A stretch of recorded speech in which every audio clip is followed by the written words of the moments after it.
Senator Joel Villanueva has rejected claims by Ombudsman Remulla regarding a 2016 dismissal order against him, releasing documents to back his defense and setting the record straight.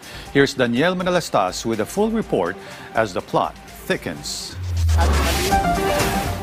Senate Minority Leader Alan Peter Cayetano defended his fellow senator from the minority bloc, Senator Joel Villanueva, after Ombudsman Jesus Crispin Remulla's statement this morning about the 2016 dismissal order against the senator, which later on this afternoon, the Ombudsman signified it will no longer pursue the said 2016 dismissal order. I'm really hoping na nagkamali lang si Ombudsman Remulla at mali ang binigay ng staff niya kasi malinaw na malinaw, dinismiss na yung kaso na yan.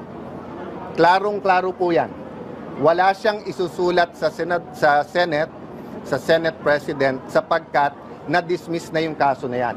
Cayetano, however, also defended Remulla by saying he believes in his sincerity. This is not even a debatable matter. So I know Boying Remulla. He is a man of duty. May sense of duty yan. Nabasa ko mga statements niya bago siya maging ombudsman. Naniniwala ako gusto niya ng tunay ng pagbabago. Cayetano also urged the Filipinos to stay focused on demanding accountability from the real masterminds of corruption.